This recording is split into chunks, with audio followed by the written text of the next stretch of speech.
Before we get started on the Dharma talk, please join me in invoking the Buddha's name 3 times. Namo Shakyamuni Buddha. Namo Shakyamuni Buddha. Namo Shakyamuni Buddha.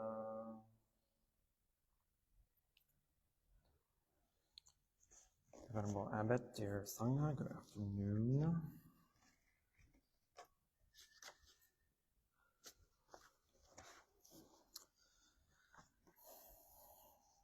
Today we're on chapter 17, the Lotus Sutra. In our book, it's titled Distinctions and Benefits, but it's also called Discourses on Merit and Virtue, or just the chapter on merit. So, chapters 17, 18, and 19. 17, 18, and 19 are chapters on building merit and virtue for our practice.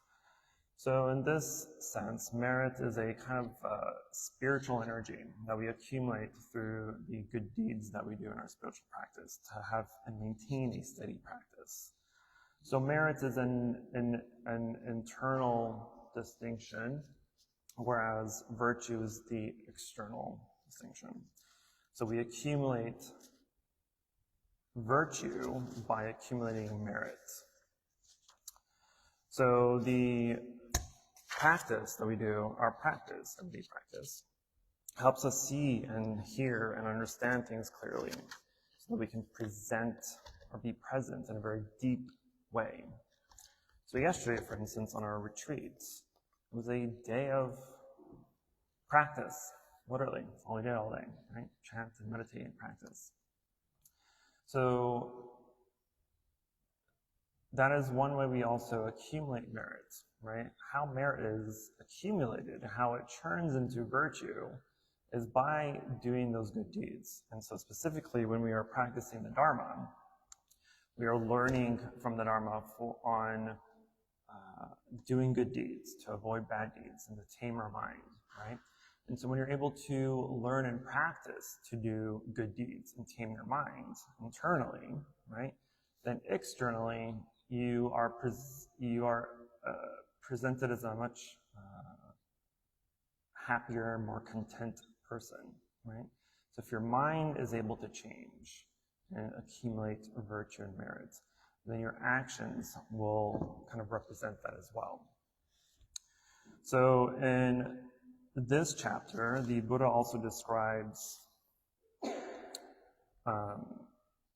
this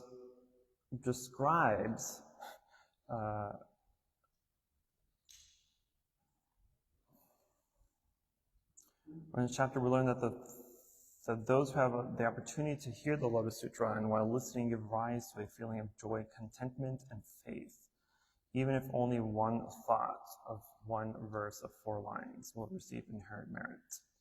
So again, this goes back to taking what we learned and applying those teachings into practice. That's the only way our mind is going to be able to kind of reprogram itself, right? We are in a kind of dimension, right? Because in the later chapters of the Lotus Sutra, it's talking about the ultimate dimension of truth, the ultimate dimension of reality, which the Buddhas in the past have taught their assemblies, and we even have access to that ultimate truth. However, because our minds are clouded and we have this inherent belief of reality, our perspective reality of birth and death and existence and non-existence and coming and going, right? These are these relative truths that we kind of inherently hold. But if we're able to read the sutra and practice it according to its teachings, then we're able to have faith in the unborn, undying nature of the Buddha, right? Because in the previous chapter, 16, when we're talking about the lifespan of the Buddha. Chapter 16, right? Yeah. The Buddha mentions that his lifetime is infinite, it's immeasurable. There's no death, no birth, no coming, no going, no existence, no non-existence. And what he means by this is, and this is his explanation of the ultimate truth, right? Because we already know inherently the world is impermanent. The world is transient. Everything comes and goes. There's impermanence to everything, anything that we see, feel, smell, taste, and touch. But the only non-impermanent thing is enlightenment, is our Buddha nature, the realization of anuttara samyak sambodhi. That is the ultimate truth that the Buddha is trying to teach us. And that is essentially the goal, the moral of the story of the entire Lotus Sutra, right? He's teaching us, he's giving us these parables and expedient means and teachings about why our lives are the way they are, what are causing the sufferings in our life, what we can do about the sufferings in our life, how to maintain those practices and the motivation, the faith required to continue to practice, and then ultimately perfect our teachings, perfect the 6 perfections, which is also mentioned in the sutra and in this chapter. And by the perfection of all those practices and teachings, then we are able to become a Buddha. But in order to become a Buddha, we have to have virtue. We have to have the merit, right? And think of virtue and merit like a tree, right? Or yesterday, when I was talking, at one point I mentioned that we have to admit to ourselves that it's going to take time in order for us to be Buddhas, in order for us to be Bodhisattvas. We can't just have this idea of wanting to be enlightened or wanting to be a Buddha, wanting to be a Bodhisattva, wanting to be a Buddhist. These ideas don't do anything for you, right? These are just ideas. These are just thinking. You're just thinking, right? Just because you're talking about food doesn't mean you're actually eating the food, right? You're talking about how hungry you are. You're not doing anything about it. You're just talking about how hungry you are. You just need to eat, right?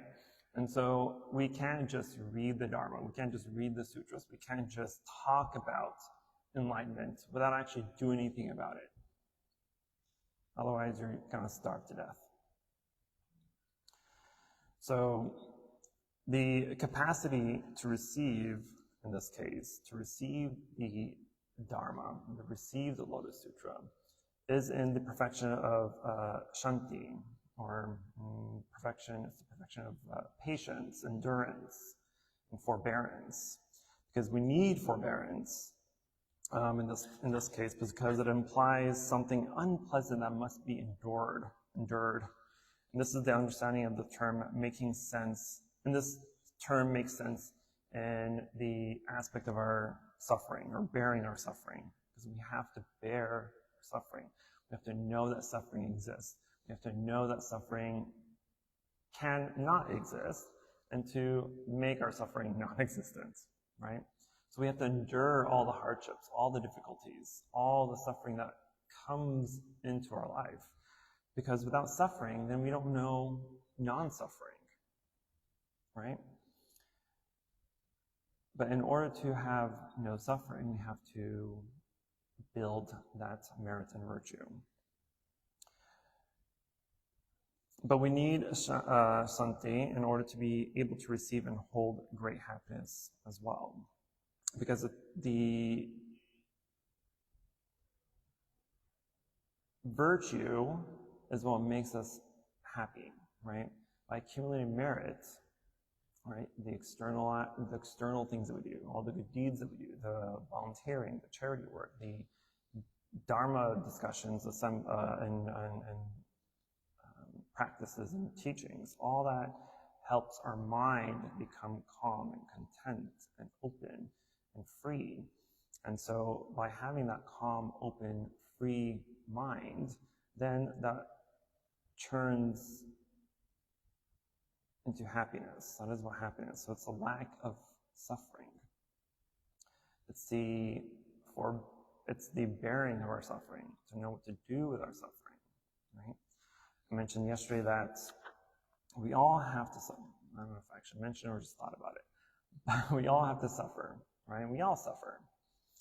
But our level of suffering is dependent on our understanding of that suffering. Right? I heard, read, whatever, that people assume a lot of times that monks or nuns are just always happy, always free, they're always calm, they're always smiling, they're always in a good mood. Maybe some of us are. That, they don't get angry or hate anything or anything like that. But anger does exist within the monastics. The only difference is when anger does arise, we know how to control that anger. We know what to do with that anger. We know how to subdue that anger so that anger does not turn into suffering. And that is the goal for all of us, monastic or lay, is that when anger arises, you can acknowledge, accept that anger has risen.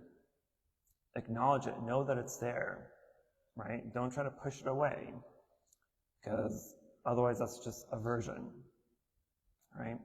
But we have to accept it, we have to know that it's there, we have to learn why it's there.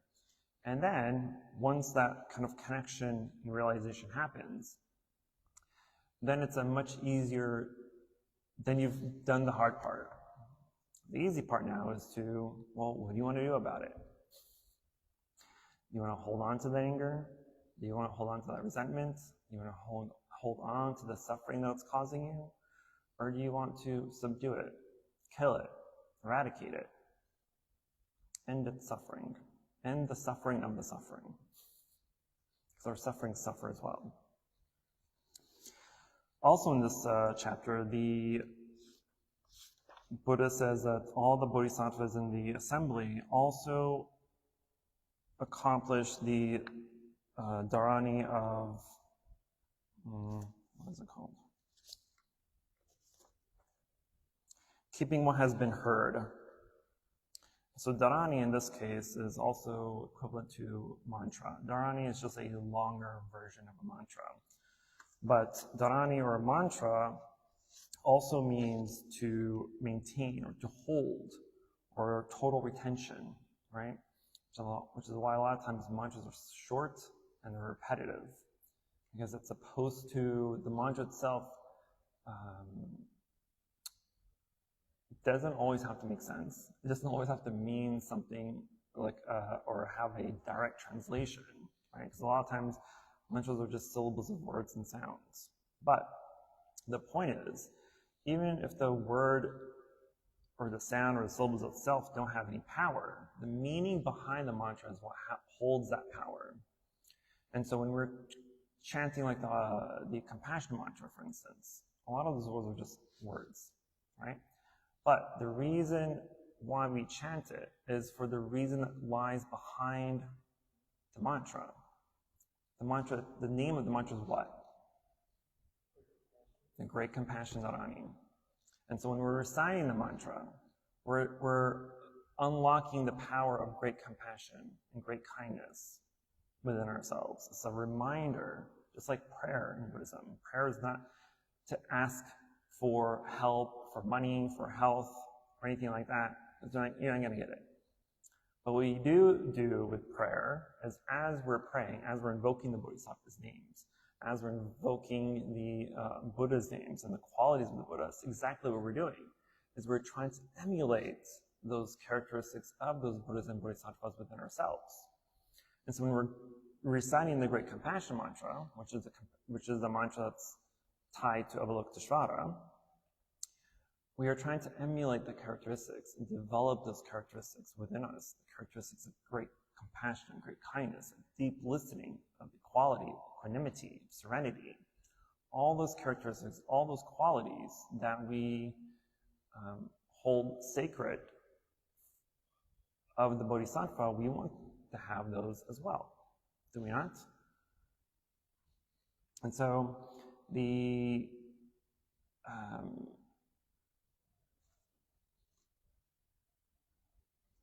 passage about the the bodhisattvas having that mantra has that meaning, but it also means that when a teaching is perfected, when it's truly realized, right?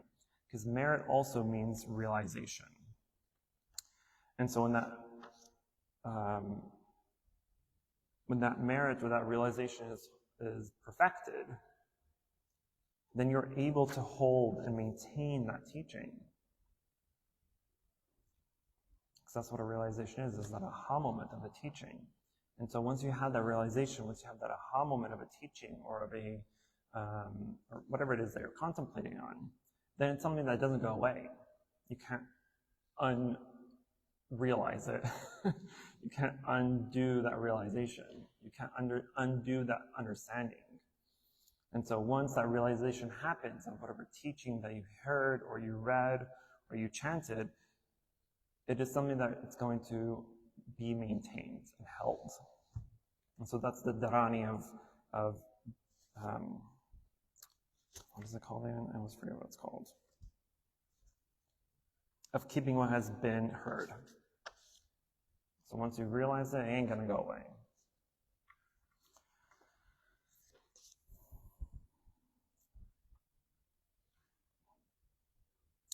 And the Buddha describes that when one establishes merit on the outside, only when one establishes merit on the outside does one have virtue inside. Merit is the result of doing good deeds. When one has merit, one's inherent nature experiences happiness. That feeling of happiness is virtue. And of course, the accruing of merit takes time. Right? It takes time, just like our practice, just like our understanding, our realizations. A tree cannot grow in one day, but a tree needs also good deeds. In the sense of the tree, it needs water, it needs sunlight, it needs soil, it needs care, it needs the correct conditions and causes in order for that tree to grow. Likewise, we also need the correct causes and conditions for our internal tree of enlightenment to grow. It's not something that we can just hope for the best and just wish or wait for it to happen. I kept on saying yesterday that I don't want to do this again. Do you want to do this again? Do you want to keep coming back to life and death? No, I'm over it. So, if you have that steadfast practice, the realization of that enlightenment's the kind of only way out, the only way to eradicate our suffering, to hold on to peace and freedom, then we have to work for it.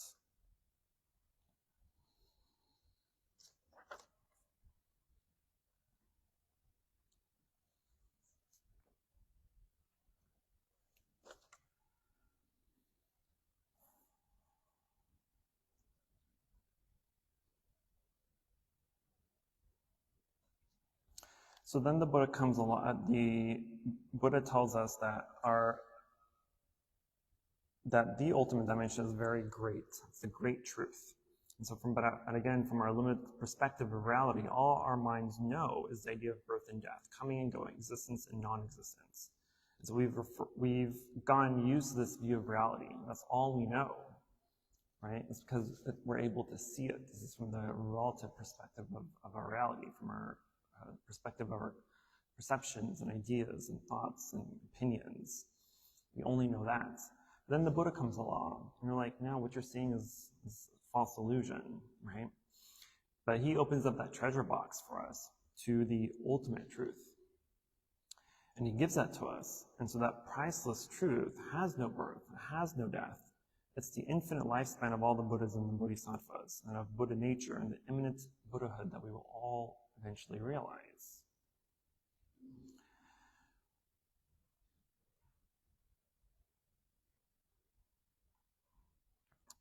And so then the Buddha asked us in one of the last passages, he asked the assembly if they can bear such a profound truth, are able to accept and maintain and uphold this truth. At the very beginning of the Lotus Sutra, in the very first chapter, when it's describing the assembly that is witnessing the Dharma talk, or witnessing the Buddha, when he first was talking about the Lotus Sutra and the ultimate truth of reality, there was I think it was 5,000 people that got up and walked away because they didn't think that that ultimate truth that the Buddha is about to describe was attainable. They didn't believe it was something that's true or able to actually understand and commit. And so they walked out. They let go of the potential of ultimate truth, of Buddhahood. And so we are part of that assembly that kind of stood around, stayed back, and continued to listen to the Buddha. And so when we hear the Buddha teach this truth, and we are able to practice it, we are able to bear it and accept it and hold it in our hearts and smile and have faith in it, then we will enjoy the fruit of great merit.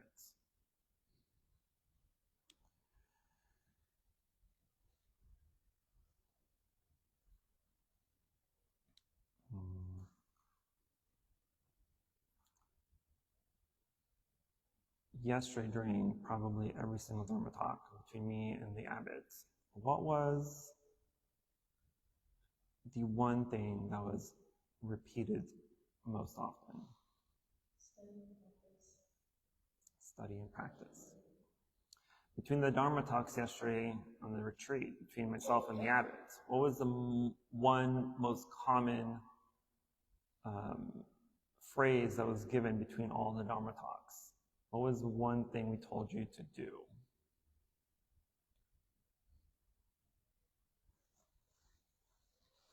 Michelle answered it. Study and practice. Why study and practice? What are you going to attain by studying and practicing? Pop quiz. What will you attain by studying and practicing?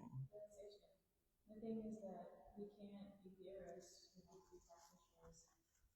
Right. We can't know these things in theory, we need to apply the things that we've learned in our studies, in meditation, and attain things that we wouldn't be able to do through the intellect or the senses, and learn to quiet the mind and reconnect it with divinity so we get clarity.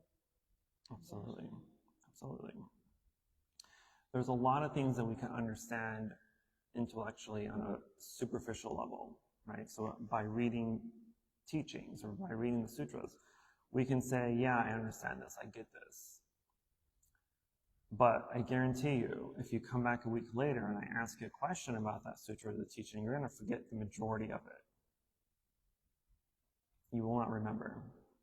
You will remember if you actually applied it to your practice, used it, studied it, and put it into practice. Then when that realization comes, again, the realization is the stamp of finality, right? Stamping that you've officially completed this. It's stuck, it's legal, it's binding, it's not going anywhere. Right? Able, you need a stamp of approval for legal documents. It's not called stamp of approval, but legal documents usually have stamps or signatures or something, right? There you go. Sign off. Likewise, our realization is the sign off of the teachings that we learn and apply into our practice. And then it's official. It's sealed. It's a done deal. You don't got to do anything after that besides continue on and share that merit. And that's the other aspect of this chapter as well, is once that merit is accrued, once that realization has been realized, then you're able to share those teachings and share that realization with others. The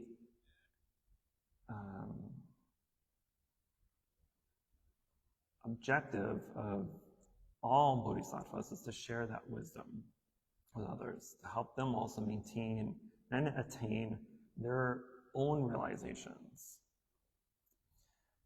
I'm going to call out Abel real quick. I don't recall what chapter it was, but one of the chapters about, I think it was chapter 20, where there was a samadhi where, what samadhi was it?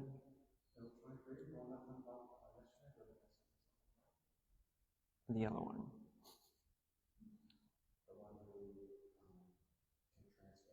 Yeah. Chapter 24. Oh, that's right, Avalokiteshvara. So chapter 24, or in chapter 25, on Avalokiteshvara, on being able to transform into different transformations according to the people that need help, right? But in chapter 24, at the end of that chapter, after the Bodhisattvas and the Buddha was recalling the merits and the virtues of that Bodhisattva, and of the samadhi of being able to transform to any being or transformation, that all witnessing in the assembly also attained that same samadhi. So all the assembly, everyone in the assembly was able to also now transform to other beings and other transformations in order to help all beings. And so the question was asked, well, why? Why would you share such a big accomplishment, such a big samadhi, such an important samadhi? Now it's not unique anymore to Avalokiteshvara, because that's how we know of Avalokiteshvara, is their ability to and the 32 transformations in chapter 25. That's something that we know to be unique to them. So if it's unique, why is it shared? Now it's no longer unique. So my reply to that is, you want Avalokiteshvara, the Bodhisattva of great compassion and great kindness, to withhold such a delicate and profound samadhi that would benefit billions and millions of other sentient beings? What kind of Bodhisattva would that be? Holding back in such great knowledge and abilities. They're not stingy in their attainments. Yeah. Bodhisattvas are not stingy in their attainments. They're not going to hold back profound experiences and accomplishments and attainments. It defeats the purpose of being a bodhisattva. So being a bodhisattva is to be able to say, hey, I got something that's precious, that's going to benefit you. Come and have part of it. Be a part of it. Right? That's why you're here. That's why I'm here. Otherwise, temples wouldn't exist. Monastics would just hold on and maintain all their knowledge and wisdom and attainments and not share it. Like, you're not important enough to be liberated. But yet, thankfully, we don't live in a world like that. Our knowledge and wisdom is shared. I want you to be accomplished and attained. Just like the teacher was mentioning yesterday, of wanting their students to be better than the teachers. Likewise, I want you to be better than I am. I'm by far not perfect whatsoever. Like maybe 0.003% perfect.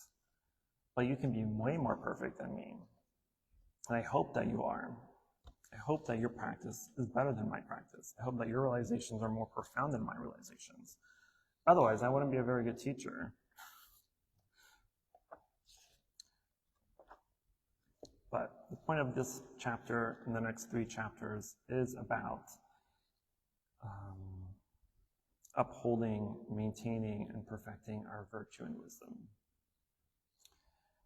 And just like the mentions of yesterday, that our merits, the things that we do to accumulate good deeds, does not matter of how big or how small they are.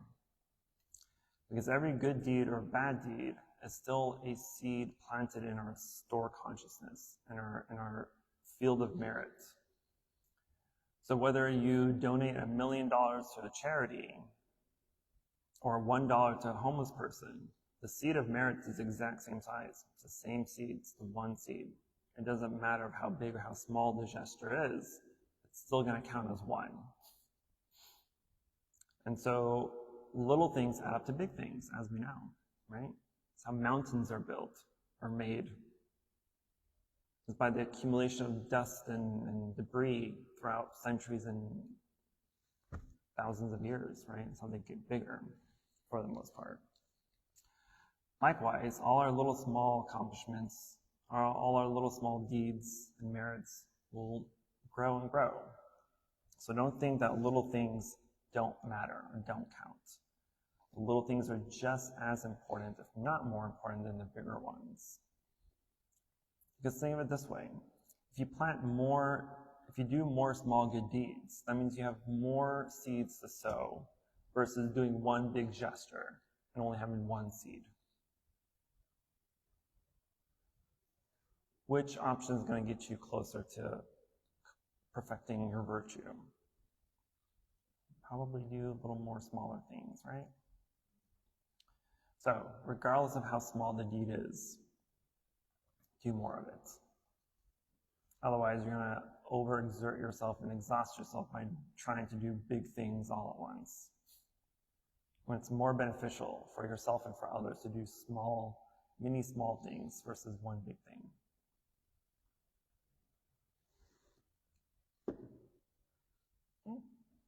Actually good on time for once. So we'll stop there since we have our last section, right? The chant. The Dharani, so that's going to be fun. Questions, concerns, emotional outbursts? Yes, ma'am. May I ask you a question about interactions in the world? Okay.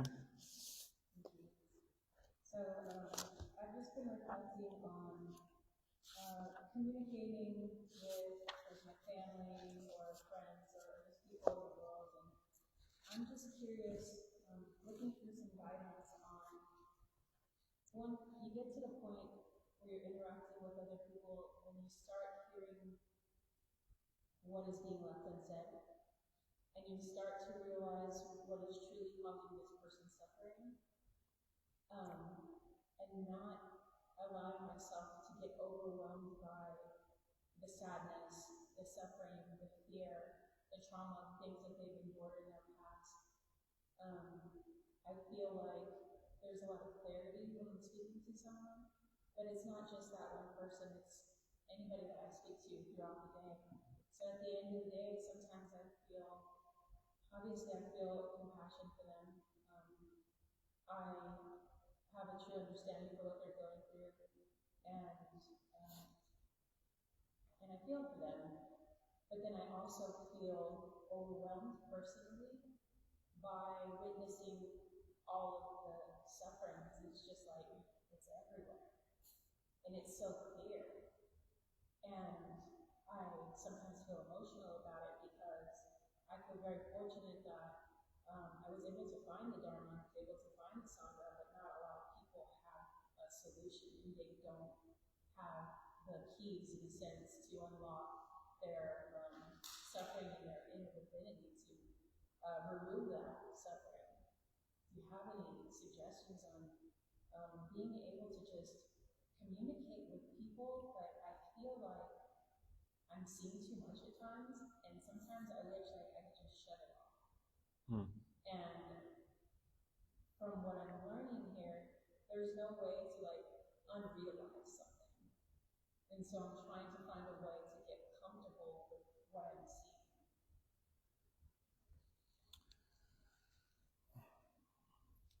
There's no easy way out of that. When, what sutra is it?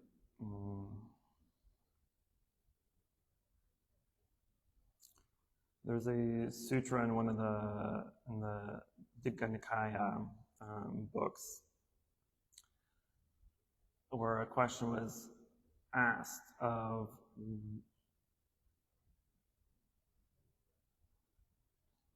how do we handle the sufferings of the world, right? Because suffering's everywhere. There's no non-suffering. Otherwise, we wouldn't exist, right? So suffering's always there. And so the solution, one of the solutions to accepting that suffering is also accepting the inherent non-existence of that permanent suffering, meaning impermanence, recognizing and realizing impermanence. Because when you are able to realize impermanence truly, deeply, then you know that all the suffering that people are going through, all the suffering that's in the world is also impermanent.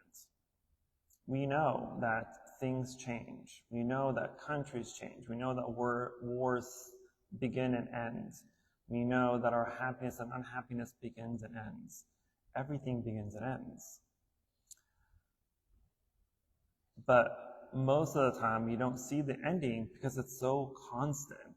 It's so consistent. They're like, there's no ending to the suffering. But because we feel like that, because all we see is suffering, suffering, suffering, suffering, versus suffering, the beginning of suffering and ending of suffering, and then moving on to the beginning of suffering and ending of suffering, and then moving on to the beginning of suffering and ending of suffering. We don't do that. All we do is see the beginning of suffering, suffering, suffering, suffering, suffering, suffering, suffering, suffering, on and on and on. Right? So the same thing I did yesterday, or said yesterday when Julie asked the question of, I forgot what her exact question was, but I'm trying to remember.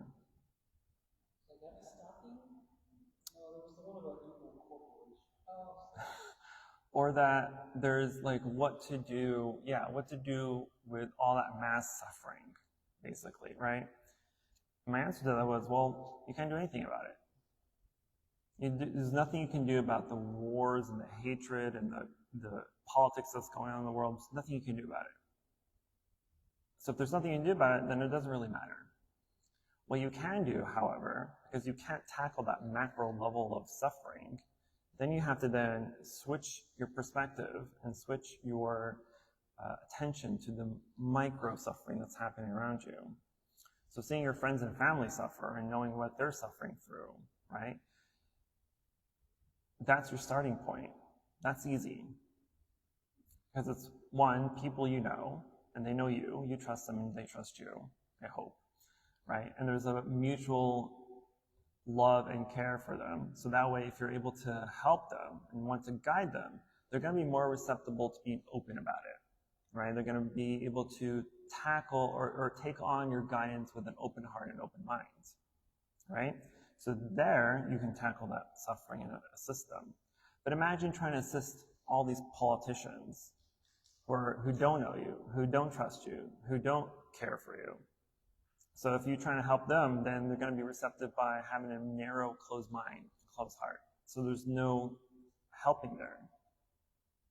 So forget about the world suffering for now, and worry about the suffering that you can maintain and help. A lot of times, especially when we see suffering within our friends and family, sometimes there's not much we can do because they don't want the help. They're not wanting to receive help from you. They know they're suffering. They know that their lives are in shambles, but they don't care to change it, right? For whatever reason it may be. There could be psychological, trauma-related, hurt-related, whatever it may be. But they're not going to be open to that communication. So we then have to put on the Buddha hat, the Bodhisattva hat, and use expedient means. I can't tell you what those expedient means are because that's something you're going to have to discover because you know those people. So using expedient means is going to be the surest way to really be able to connect with people and allow them to see and taste that suffering. Because the moment someone truly tastes suffering, like intimately tastes that suffering, they're going to be disgusted by it. They're never going to want to see it, touch it, smell it, see it again. That's exactly what happens when that realization comes on. When you have that realization of anything, like my realization of impermanence, all material things that I was accumulating throughout my life disgusted me. And so that's going to be the surest way for you to be able to help them change. is maybe not directly, but indirectly through expedient means. Indirectly through smaller acts of guidance versus one big, hey, let's have a, what is it called? Intervention. Yeah, you don't want to do it. You don't want to take the intervention approach. Well, it depends on the person, but generally speaking, it takes time.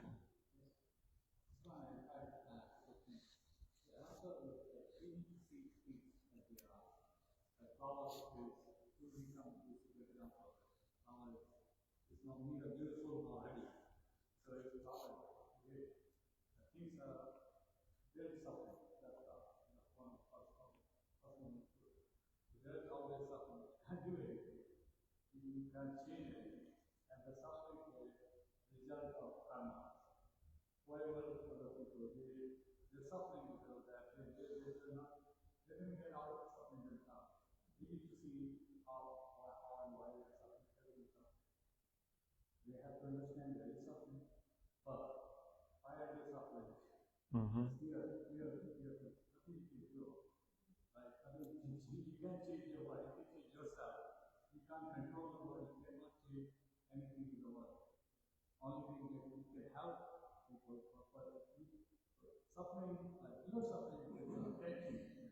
Mm-hmm.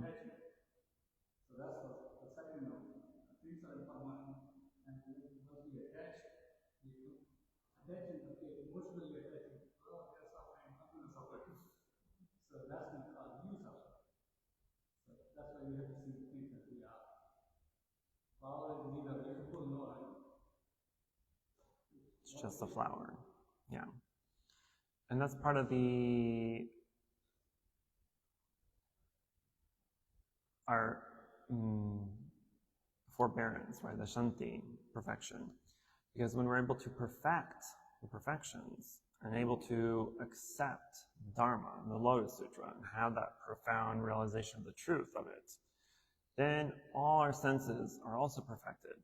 All our sense organs and the perceptions that we get from those sense organs for our eyes. So when we realize that truth, truly realize that truth, then our eyes we see things through the Dharma eyes, through the eyes of emptiness. So again, we don't see a flower as beautiful, as ugly, as purple, as red, as blue. We see it just as a flower, as an extension of us, the extension of the world, the extension of the universe. And our ears, our listening also becomes perfected. We start to hear things correctly, more deeply. We're able to hear things that we've never heard of before. We can see the things we've never seen before. I always mention, if you walk outside, if you do correct walking meditation from the temple doors to your car, I guarantee you're going to see something you've never seen before. You may be here for 20,000 years, and you would still see something new every single time. Right? So it's seeing beyond seeing. It's hearing beyond hearing. It's tasting beyond tasting. It's realizing beyond the obvious.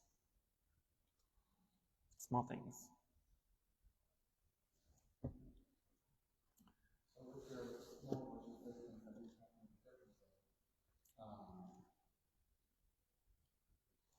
if I'm understanding you correctly, the whole matter that all this like that, are we not supposed to vote? Because we can't make a difference. Because we can, I'm asking, if we can make a difference or reflection by voting or canvassing for someone who's compassionate versus someone who will cause suffering, someone who's compassionate at the state level versus someone who puts a poison order on the board. I mean, there are things that we can do or not do. We already know my disdain of politics. I'm very, very, very, very apolitical. However, I don't, this is off the record, don't have confidence in our legal system. So whether your vote counts or not, I can't answer that question. Of course you should vote. That's your civil duty to vote. Try to correct the mistakes of the past, or to enact something that's more helpful or beneficial. That's the idea. But at the same time, whatever you're voting for is not even truth. It's not truth. That's why there's two or more sides to it. There's two or more sides. If someone's against it or for it, there's no truth there. So you can do what you believe is truthful, but someone else may not have the same idea. So then who's right? Who's wrong? Do what you need to do. If that makes you feel better to vote, go for it. If that gives you some sort of sense of power or control, go for it. But we already know we only do those things to give us that sense of control. Same way we try to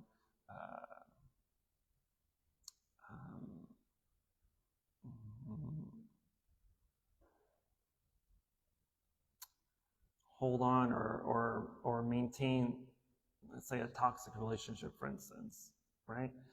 Someone's in a toxic relationship because one of the two people are so familiar with toxicity that anything outside of a toxic environment is alien to them.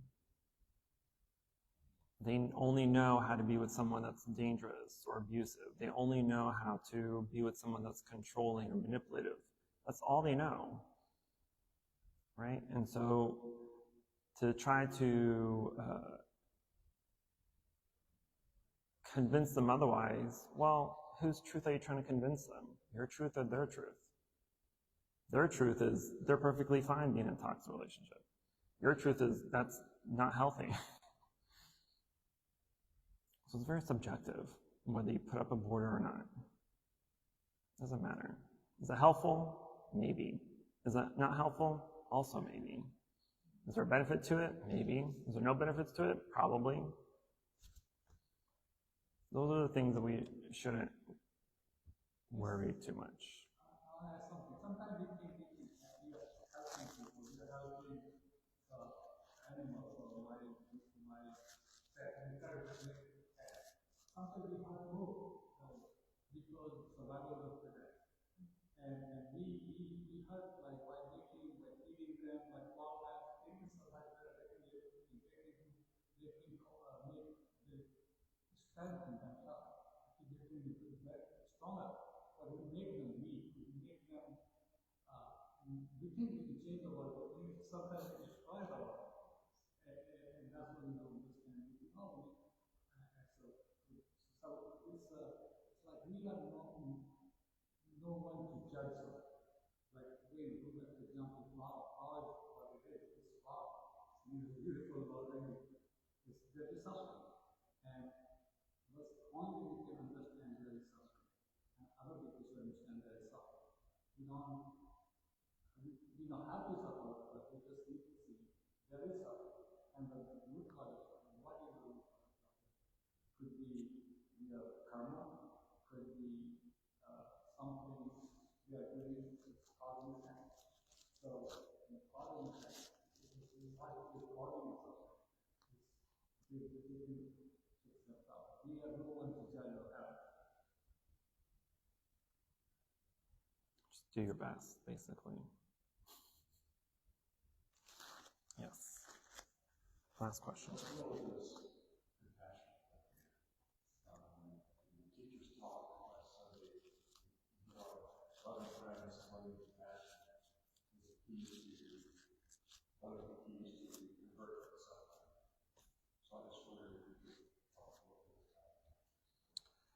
What is suffering?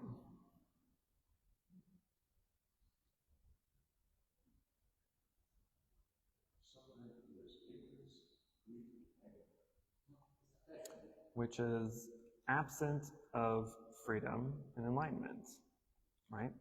And so suffering is just the aversion of happiness, right? So instead of when we have things that come to our lives that are unpleasant, right? We don't see it as unpleasant. We just see it as, I don't want this. I don't want this, is aversion. Instead of looking at it through compassionate eyes. Well, why do I not like this? Why does this thing exist? Why is this thing causing me such pain? So you have to apply the eyes of compassion toward it. Approach it just like anything else you would approach.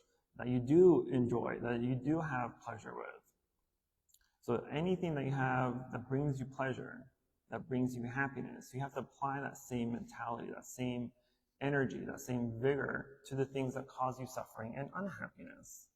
Otherwise, you're just going to push it aside, but you're not really doing anything about it. It's just, you're just digging a deeper hole. So we accept our suffering, or we accept it in the sense of we become aware of it all. Do we have to accept that before we can be compassionate about it? It sounds like acceptance is the first stage before I can actually be compassionate. Correct. Acceptance here just means knowing that suffering exists. You don't have to accept suffering in itself. Right. Yes. Yes. Correct. Because you can accept suffering, but still not do anything about it. Oh yeah, my life sucks. Well, congratulations, but what are you doing about it to make it unsuck?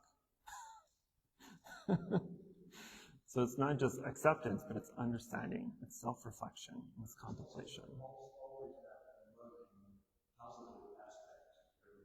Mm-hmm. Yeah. So the loving doesn't mean affection. Sometimes kind of keep the loving affection and affection. The loving and compassion. So sometimes it's so easy to get compassion upon it. That's just the dualistic approach. All of this is not that. What we're talking about here is loving kindness and compassion is pure. It's not dependent on. Loving kindness means you don't like anybody, you don't want anybody harm, you don't make anybody suffer, you don't kill people. That's the loving. We also love that too. Well, then that people take too much loving and affection. No. Unconditional love. Yeah. Okay. Well, let's go ahead and transfer the mirror so we can get on to chanting. Namo Shakyamuni Buddha. Namo Shakyamuni Buddha. Namo Shakyamuni Buddha. For any positive karmic action we've accumulated here today, we wish to transfer the merit to all sentient beings and wish them full enlightenment.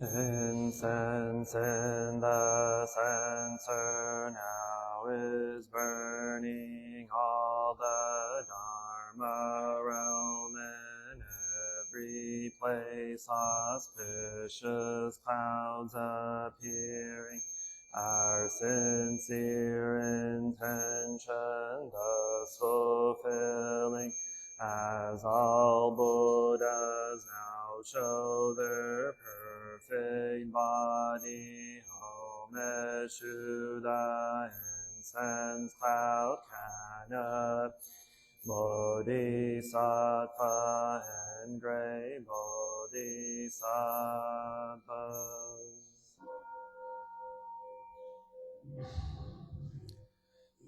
Gratitude we offer this incense to all Buddhas and Bodhisattvas throughout space and time. May it be fragrant as earth, reflecting our careful efforts, our wholehearted mindfulness, and the fruit of understanding slowly ripening, may we and all beings be companions of Buddhas and Bodhisattvas.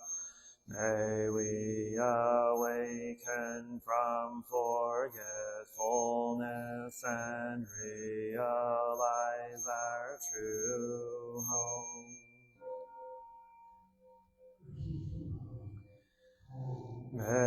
To the eternally abiding Buddhas, the supreme Dharma and sagely Sangha throughout the Dharma realm and the realm of entities and 3 periods of time.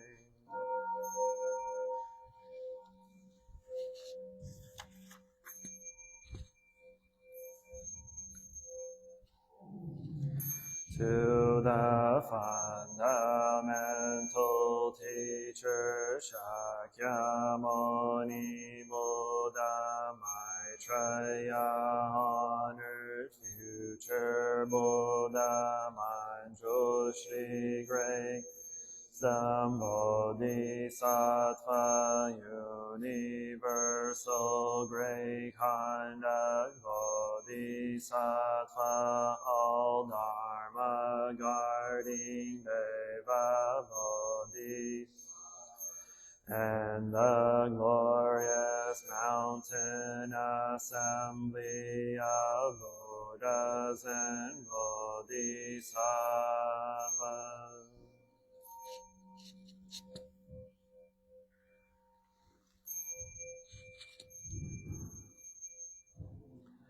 To Amitabha, land of ultimate bliss, Avalokiteshvara, great compassion, Bodhisattva, great strength, Bodhisattva, earth store, great vow, Bodhisattva, and the assembly of great pure sea like Bodhisattvas.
Unsurpassed, profound, and wonderful Dharma is difficult to encounter in hundreds of millions of eons. I now see and hear it, receive and uphold, and I vow to fathom the Tathagata's true meaning. Namo Shakyamuni Buddha.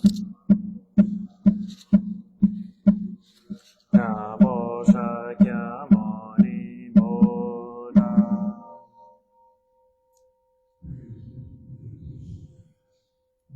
Pilgrim, briefly in this world I am grateful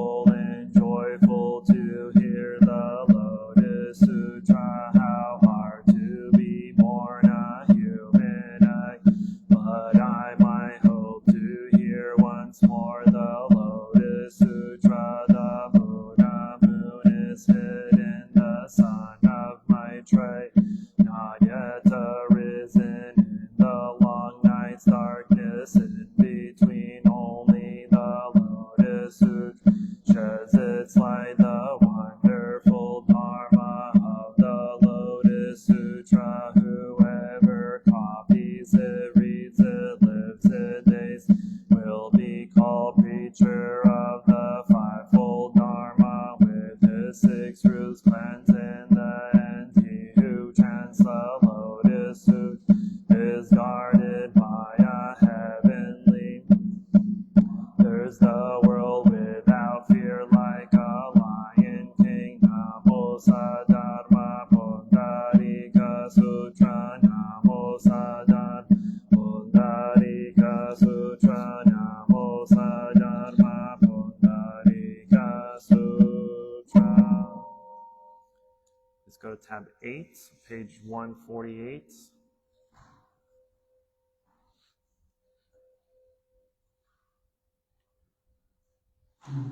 O Lotus Assembly of Buddhas and Bodhisattvas. Namo Lotus Assembly of Buddhas and Bodhisattvas. Namo Lotus Assembly of Buddhas and Bodhisattvas.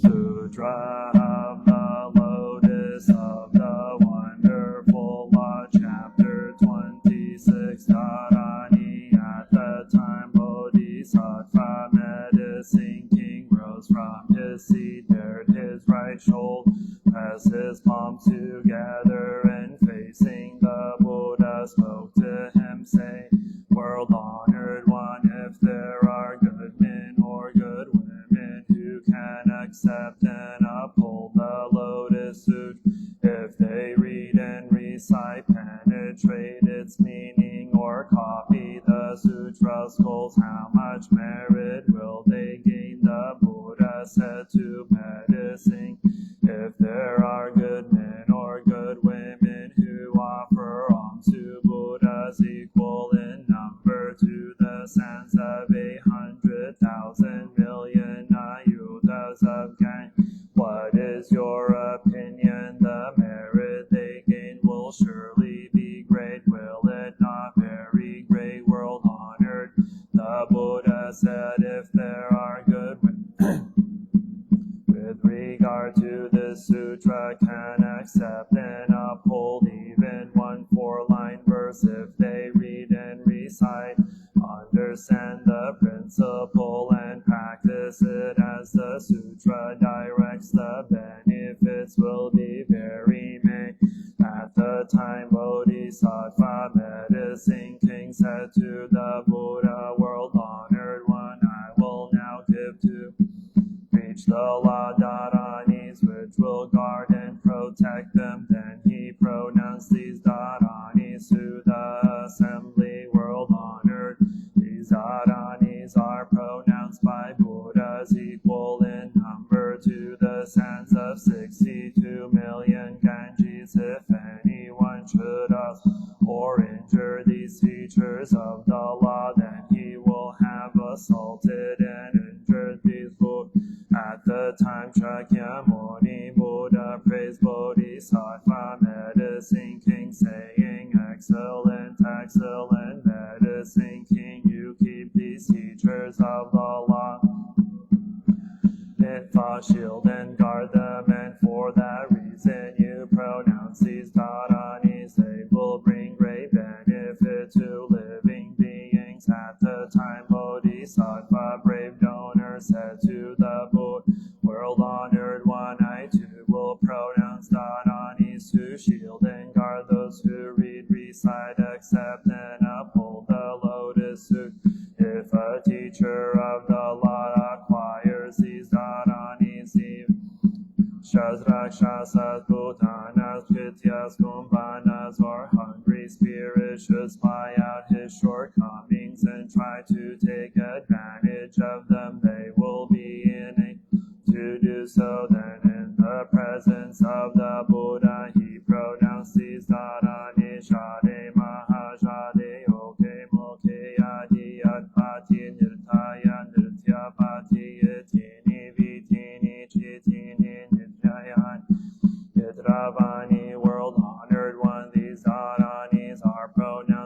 Buddhas equal in number to the sands of God. And all of them respond with joy if anyone should assault or injure these teachers of the law, then he will have assaulted and injured these Buddhas at the time the heavenly King Vaishnavana protect the world. Said to the Buddha, world honored one, I too think compassionately of living beings and shield and guard these teachers of the law, and therefore I pronounce these dharanis. Then he pronounced Nihati Nati Nunati Anado Nadi Kodani, world honored one. With these dharanis I shield and guard the teachers of the law, and I will also guard those who uphold this sutra, making certain that they suffer no decline or harm within the area of 100 yojanas at the time the heavenly King, upholder of the nation, who was in assembly along with a host of hundreds and thousands, millions of Nayutas of Gandharvas, who surrounded him and paid him reverence, advanced to the place where the Buddha was, pressed his palm together. World honored one, I too will employ dharanis to shield and guard those who uphold the Lotus Sutra. Then he pronounced these dharanis: Agani Gani Gandhari Chandani Matandi Jangoli Vrushani Agasti. World honored one, these dharanis are pronounced by 42 million Buddhas. If anyone should injure these teachers of the law, then he will have assaulted and injured these Buddhas. At the time they were daughters of Rakshasa demons, the first name Lamba, the second name Vilamba, the third name Twisted Teeth, the fourth name Flowery, the fifth name Black Teeth, the sixth name Much Hair, the seventh name Insatiable, the eighth name Necklace Bearer, the ninth Kunti, and the 10th name Stealer of Vital Spirit of all living beings. These 10 Rakshasa daughters, along with the mother of devil children, her offspring and her attendants, all proceeded to the place where the Buddha was, and spoke to the Buddha in unison, saying, world honored one,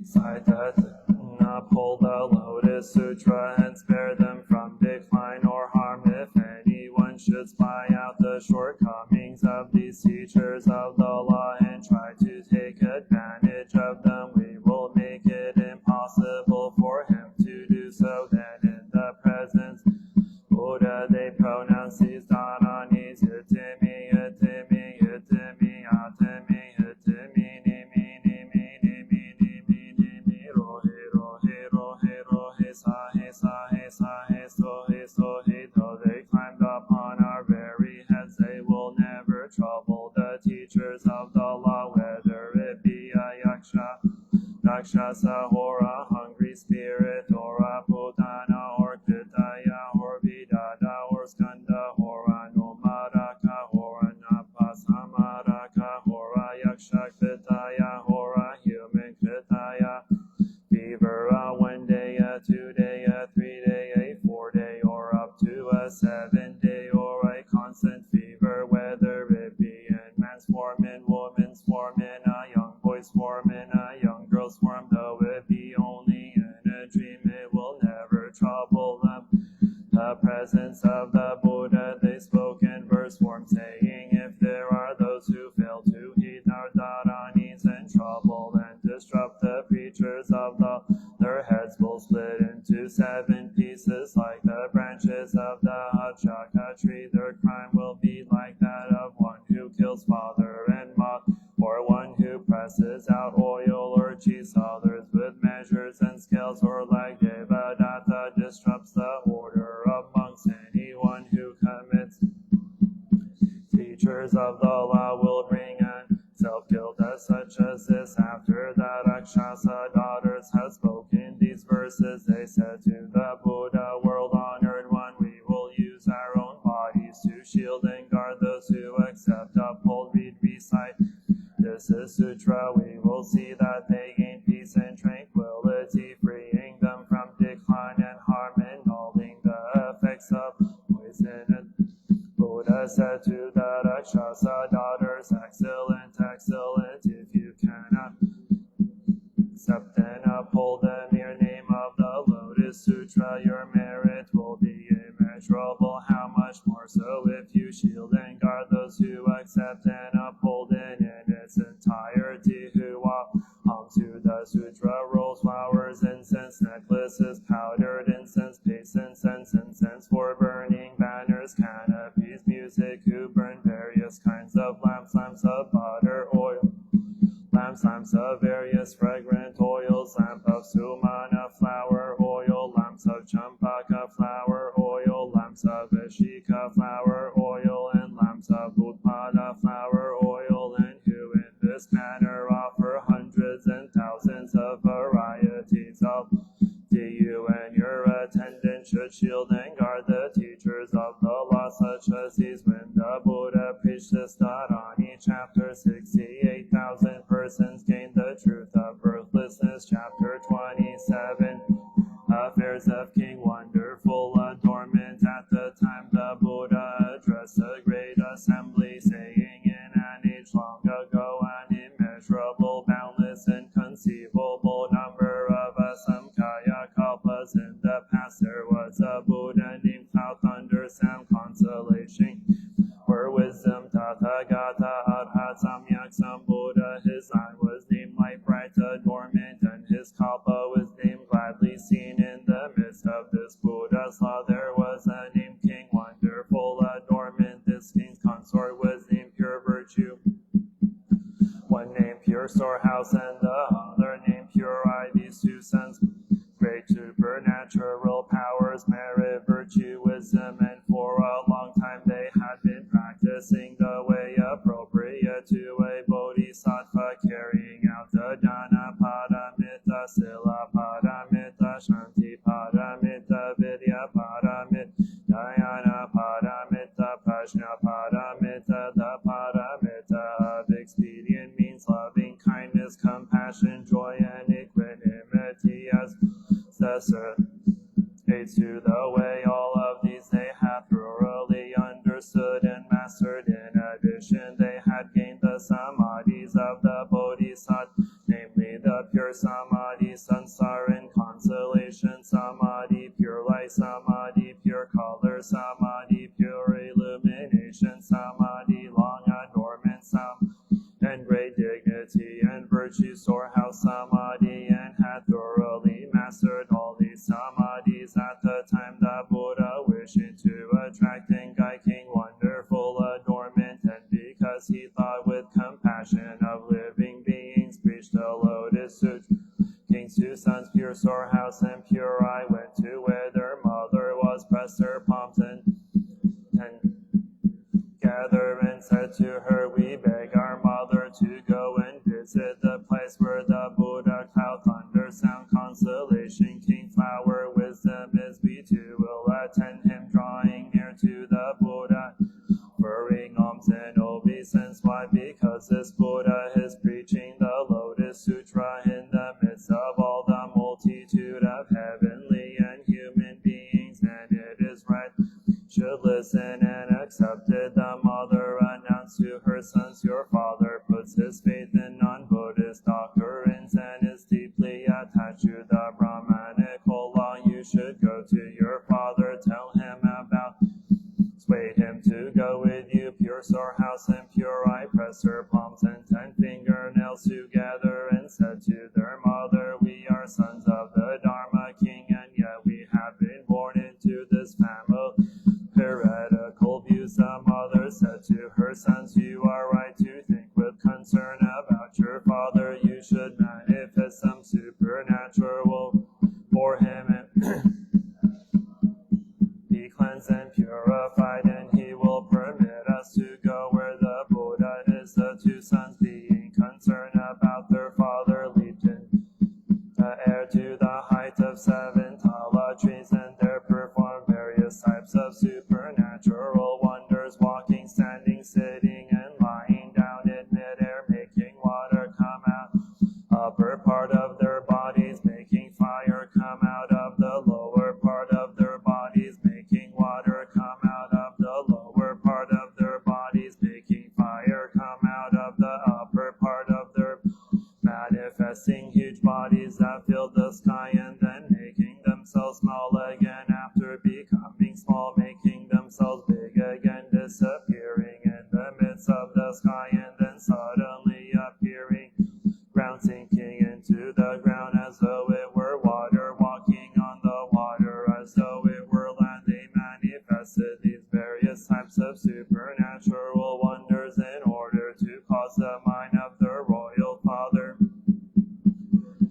believe and understand. At the time when the father saw his sons displaying supernatural powers of this kind, his mind was filled with great delight and known before, and he pressed his palms together, faced his sons, and said, "Who is your teacher? Whose disciples are you?" The two sons replied, "Great King, the Buddha, cloud, thunder, sound, constellation, king, flower, wisdom is at present sitting in the Dharma seat under the seven-jeweled Bodhi tree, and amid the multitudes of heaven and human is broadly expounding the Lotus Sutra. This is our teacher, and we are his disciples." The father said, "I would like to go now and see your teacher. You can go with me." With this, the two sons descended from the air, proceeded to where their mother was, pressed her palms together, and said to their mother, "Our royal father has now come to believe and understand. He is fully capable of conceiving a desire for Anuttara Samyak Sambodhi. We have finished doing the Buddha's work.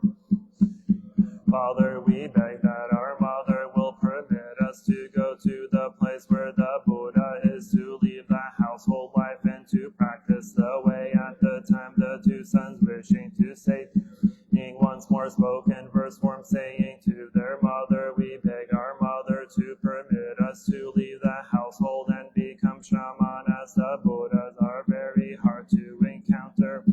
Follow this Buddha and learn from him. Rare as its own Dhampada flower, rarer is it to encounter a Buddha, and escaping from difficulties is also difficult. We beg you to allow us to leave the household."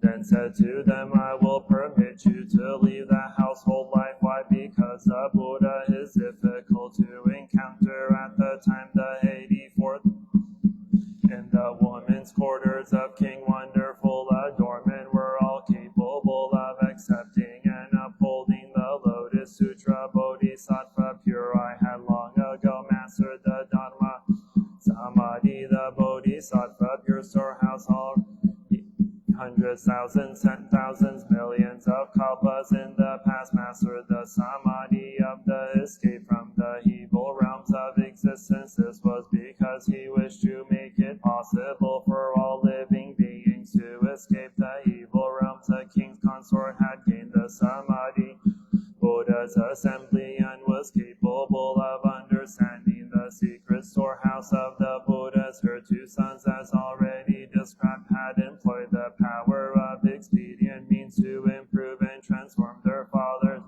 He could acquire a mind of faith and understanding and love and delight in the Buddha's law. Thereupon King Wonderful, adornment, accompanied by his wings of ministers and his attendants, and all the ladies in waiting and attendants of the women's quarters, and the king's two sons and their 42,000 attendants, all at the same time went to where the Buddha was arriving. There they bowed their heads to the ground in obeisance to his feet, circled around the Buddha 3 times, and then withdrew and stood to one side. At the time that Buddha preached a law for the sake of the instructing him and bringing him benefit and joy, the king was exceedingly delighted. At the time, King Wonderful, adornment, thought to himself, "The Buddha's body is rare indeed, extraordinary in dignity, suiting a form of a most subtlety and wonder." Then the Buddha, cloud, thunder, sound, constellation, king, flower, wisdom, spoke to the 4 kinds of believers, saying, "Do you see the this king adorn.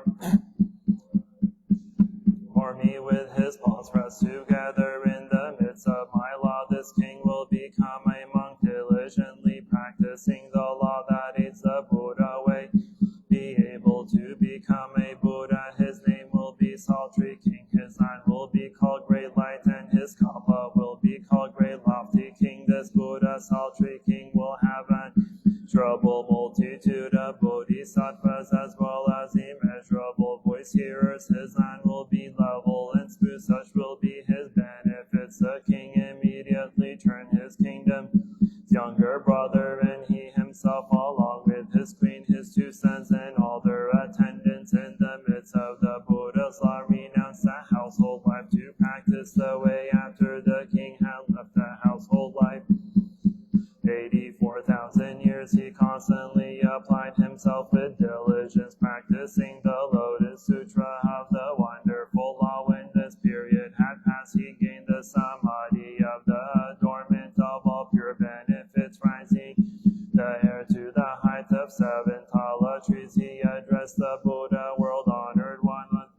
These two sons of mine have carried out the Buddha's work, employing transcendental powers and transformations to turn my mind away from heresies, enabling me to abide safely in the Buddha's law, bidding me to see the world-honored one. These two sons have been good friends to me. They wish to awaken the good roots from my past existences and to enrich and benefit me, and for that reason born into my household at the time the Buddha, cloud, thunder, sound, constellation, king, flower, wisdom, said to King Wonderful, adornment, just so it is as you have said. If and good women have planted good roots, and as a result in existence after existence have been able to gain good friends, and these good friends can do the Buddha's work, teaching, benefiting, delight, enabling them to enter Anuttara Samyak Sambodhi. Great King, you should understand that a good friend is a great cause and condition by which one is guided and led with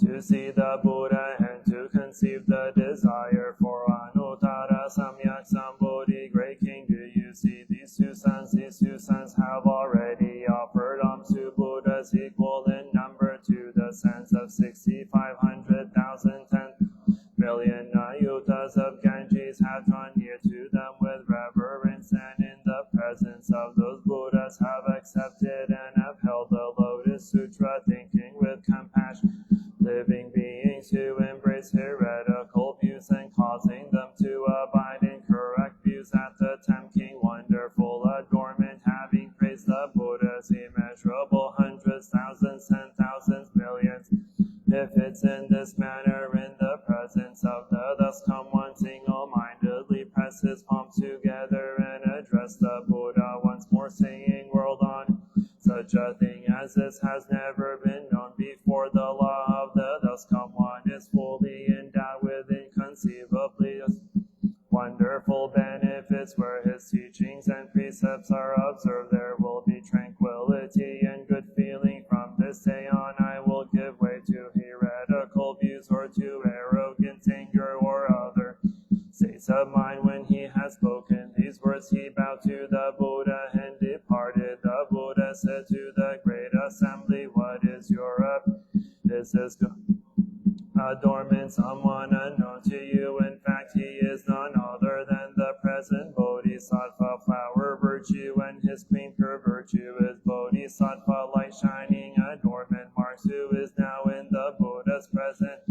Pity and compassion for King Wonderful, adornment, and his attendants. He was born in their midst. The king's sons are the present Bodhisattvas, medicine king and medicine superior. These Bodhisattvas, medicine king and medicine superior, have already succeeded in acquiring great benefits such as these, and in the presence of immeasurable hundreds, thousands, and thousands, millions of Buddhas have planted purest fruits of virtue and acquired inconceivably good benefits. If there are persons who are acquainted with the names of these heavenly and human beings of all the world, will surely do obeisance to them when the Buddha gracious chapter on the former affairs of King Wonderful Adornment. 84,000 persons removed themselves from dust and defilement.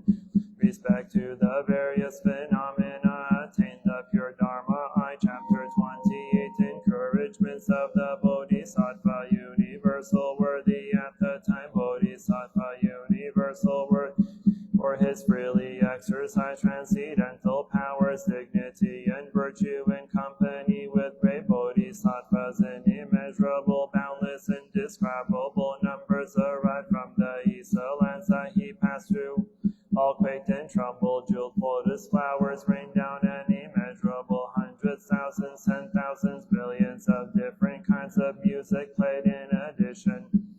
Heavenly beings, dragons, yakshas, gandharvas, asuras, garudas, kimnadas, mahuragas, human and non-human beings surrounded him in a great assembly, each displaying his dignity, virtue, and transcendental powers. When Bodhisattva, universal worthy, arrived in the midst of Mount Githakuta in the Saha world, he bowed his head to the ground in obeisance. Shakyamuni Buddhas around him to the right 7 times, and said to the Buddha, world honored one, when I was in the land of the Buddha king, above jeweled dignity and virtue, from far away I heard the Lotus Sutra being preached in the Saha world. Company with 2,000s and thousands, millions of bodhisattvas I have come to listen to and accept it. I beg that the world honored preach it for us, and good men and good women in the time after the thus come one has entered extinction. How will they be able to acquire this Lotus Sutra? The Buddha said to Bodhisattva, if good men and good women will fulfill 4 conditions in the time after the thus come one has entered extinction, then they will be able to acquire this Lotus Sutra. First, they must be protected and kept in mind by the Buddha sect, must plant the roots of virtue. Third, they must enter the stage where they are sure of reaching enlightenment. Fourth, they must conceive a determination to save all living beings. If good men and good women fulfill these 4 conditions, entered extinction, they will be certain to acquire this sutra. At the time, Bodhisattva, universal worthy, said to the Buddha, world honored one, in the evil and corrupt age of the last 500-year period, if there is someone who accepts and upholds this sutra, I will guard and protect him, free him from decline and harm, see that he attains peace and tranquility, and make certain that no one can spy out and take advantage of his shortcomings. No devil's minion or one possessed by the devil, no yaksha, rakshasa, kumbhana, pishaka, kritaya, putana, vidata, or other beings that torment humans will be able to take advantage of him, whether that person walking or standing. If he reads and recites the sutra, then at the time I will mount my 6 kindly white elephant, and with my multitude of great bodhisattva will, where he is, I will manifest myself, offer alms, guard and protect him, and bring comfort to his mind. I will do this because I too want to offer alms to the Lotus Sutra. If when that person is seated, he ponders the sutra, at the time too I will mount my 96, manifest myself in his presence. If that person should forget a single phrase or verse of the Lotus Sutra, I will prompt him and join him in reading and recite, so that he will gain understanding. At the time the person who accepts, upholds, reads, and recites the Lotus Sutra, be able to see my body, will be filled with great joy, and will apply greater diligence than ever, because he has seen me. He will immediately acquire samadhis and dharanis. These are called the repetition dharani, the 100,000, 10,000 repetition dharani, and the dharma sound expedient dharani. He will acquire dharani such as these, world honored one, in that evil and corrupt age of the last 500-year period. If monks, nuns, laymen, believers, or lay women believers who seek out, accept, uphold, read, recite, and transcribe prescribed this Lotus Sutra should wish to practice it, they should do so diligently and with a single mind for a period of 21 days. When the 21 days have been fulfilled, I will mount my 6-tusked white elephant. Trouble numbers of bodhisattvas surrounded me, and with this body the all living beings delight to see. I will manifest myself in the presence of the person and preach the law for him, bringing him instruction, benefit, and when the Lotus Sutra is propagated throughout Jambudvipa, there are those who accept and uphold it. They should think to themselves, this is all due to the authority, supernatural power of universal worthy. If there are those who accept the sutra, memorize it correctly, understand its principles, and practice it as the sutra prescribes, each person should know that they are carrying out the practices. Universal worthy himself in the presence of immeasurable boundless numbers of Buddhas, they will have planted good roots deep in the ground, and the hands of the thus come one will pat them on the head. If they do no more than copy the sutra, then their lives come. Born in the triumph Shimsha heaven, at the time 84,000 heavenly beings performing all kinds of music will come to greet them. With such person, treasures amidst the ladies in waiting will amuse and enjoy themselves. How much more so than if they accept, uphold, read, and recite the sutra, memorize it correctly, understand its principles. When the lives of these persons come to an end, to the hands of 1,000 Buddhas who will free them from all fear and keep them from falling into the evil paths of existence. Immediately they will proceed to the Tushita heaven, to the place of Bodhisattva Maitreya. Maitreya possesses the 32 features and is surrounded by a multitude of great bodhisattvas. He has hundreds, thousands, and thousands, millions of heavenly attendants, and these persons will be reborn in their midst. Such will be the advantages they enjoy thereupon. Persons of wisdom should single-mindedly copy the sutra themselves or cause others to copy it. Should read and recite it, memorize it correctly, and practice it as the sutra prescribes. World honored one, I now employ my transcendental powers to guard and protect the sutra, and after the thus come one has entered extinction, I will cause it widely propagated throughout Jambudvipa, and will see that it never comes to an end. At the time Shakyamuni Buddha spoke those words of praise, excellent, excellent, universal worthy, you are able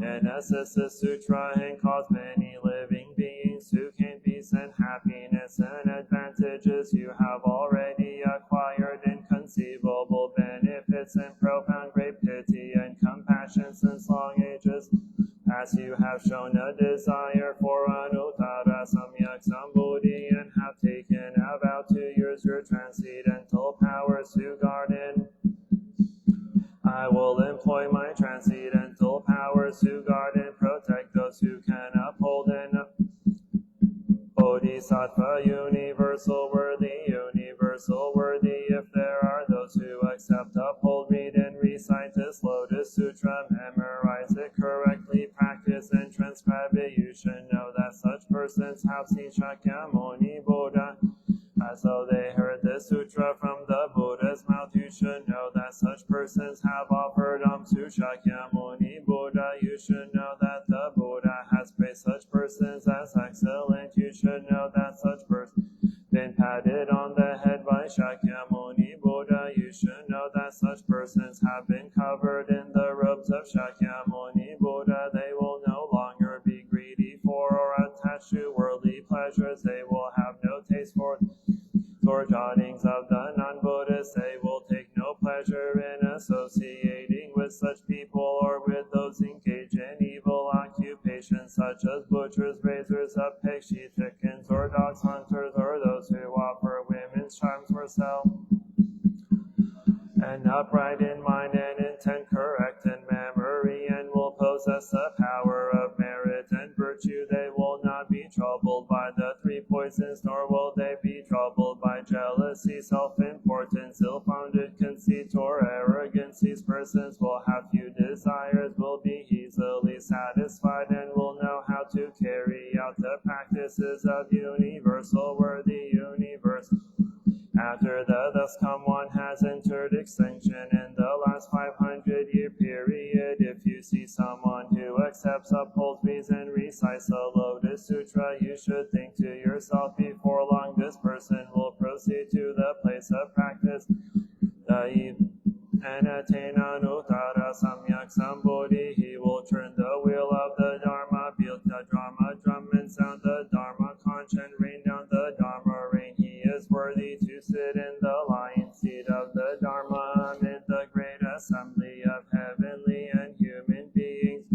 Versal worthy in later ages, if there are those who accept, uphold, read, and recite the sutra, such persons will no longer be greedy for or attached to clothing, bedding, food, and drink, or otherness of daily life. Their wishes will not be in vain, and in this present existence they will gain the reward of good fortune. If there is anyone who disparages or makes light of them, saying, "You are mere fools," it is useless to carry out these practices. In the end they will gain you not.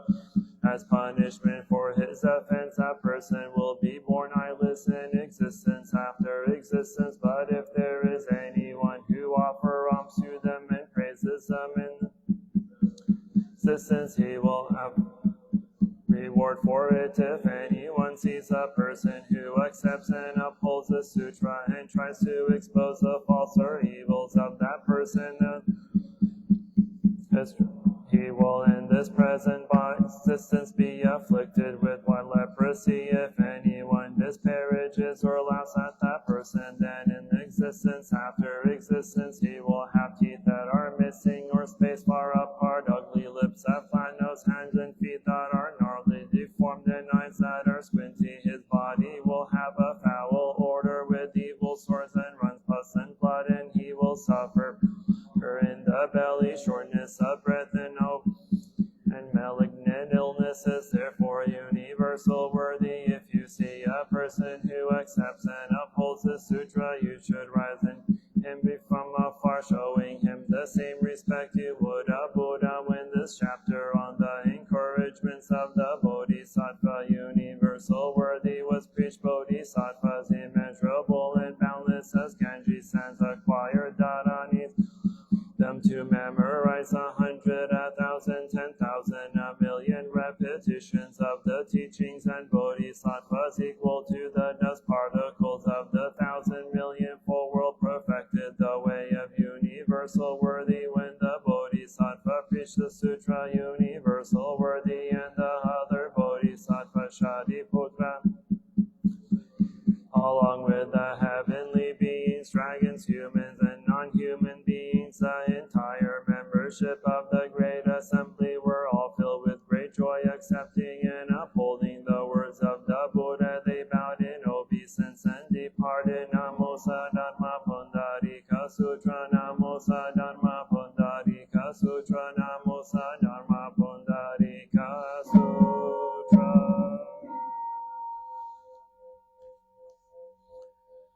Heart of the Prajna Paramita, the Bodhisattva Avalokita, while moving in the dear course of Prajna Paramita, shed light on the 5 skandhas and found them equally empty. After this penetration, he overcame ill-being. Listen, Shariputra, form is emptiness, is form is not other than emptiness, emptiness is not other than formless. Perception, mental formations, and consciousness. Listen, Shariputra.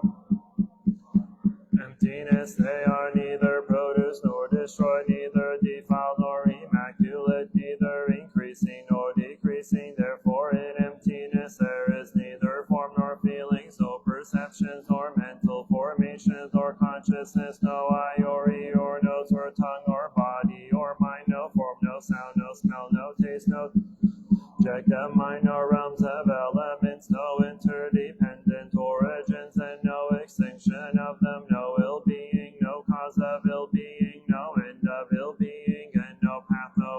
understanding, no attainment, because there is no attainment. The Bodhisattvas ground in Prajnaparamita find no obstacles for their being, no obstacles. They overcome fear, liberating themselves forever from illusion and realizing perfect nirvana. All Buddhas in the past, present, and future arrive at Anuttara Samyak Sambodhi. Therefore, one should know that perfect highest mantra, the unequal mantra, the destroyer of ill being, the incorruptible truth, the mantra Prajnaparamita should therefore be proclaimed. Gate gate para samgate bodhi swaha gate gate de para samgate bodhi swaha gate gate para samgate bodhi swaha.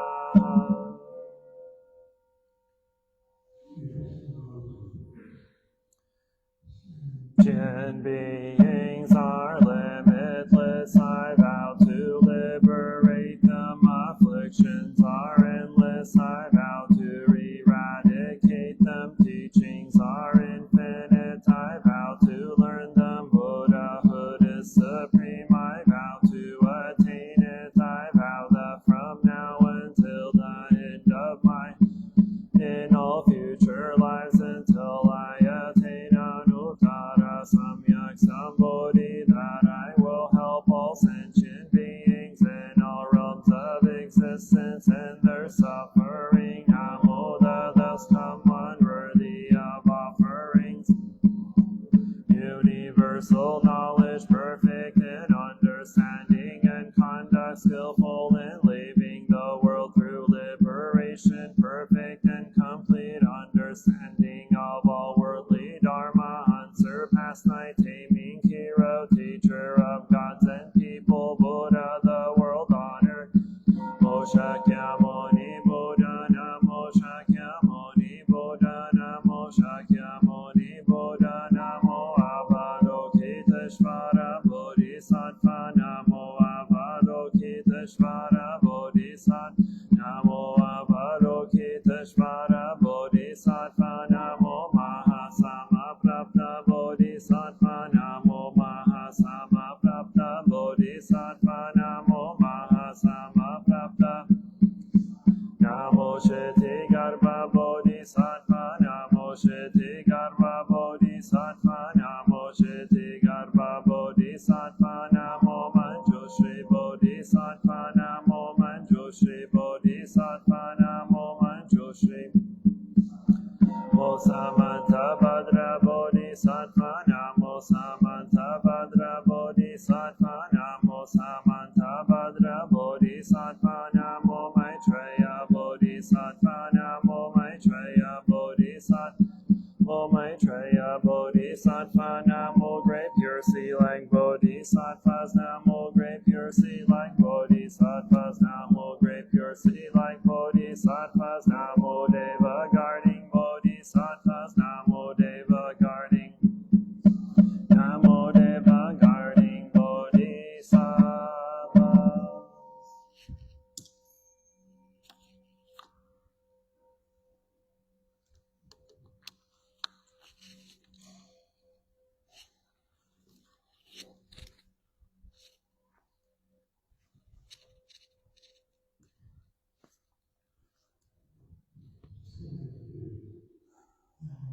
Take refuge in the Buddha, the one who shows me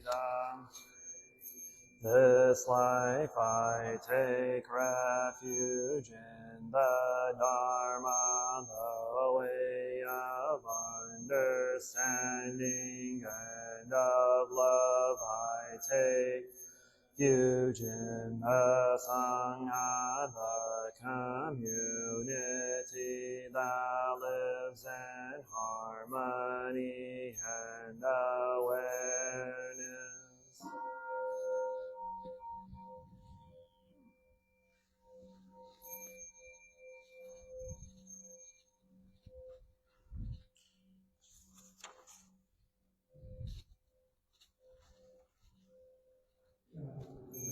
In the refuge of Buddha, me the path of light and beauty in the world, dwelling in the refuge of Dharma. I learned to open many doors on the path of transformation, dwelling in the refuge of Sun. Shining light that supports me, keeping my practice free of obstruction.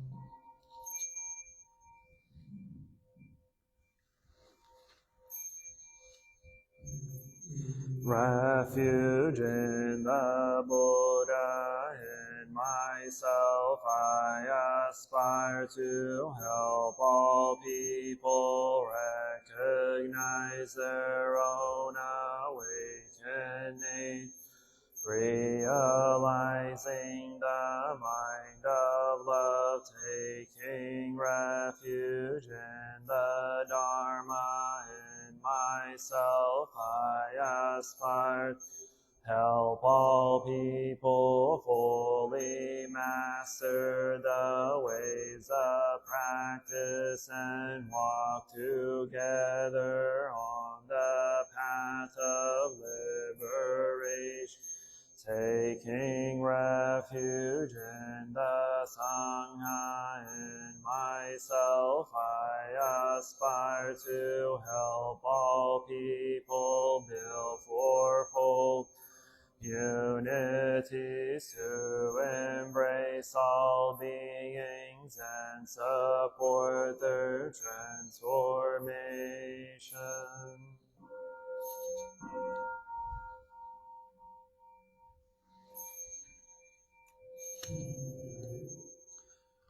Citing the sutras, practicing the way of awareness, gives rise to benefits without limits. We vow to share the fruits with all. We vow to offer tribute to parents, teachers, friends, and numerous beings who give guidance and support along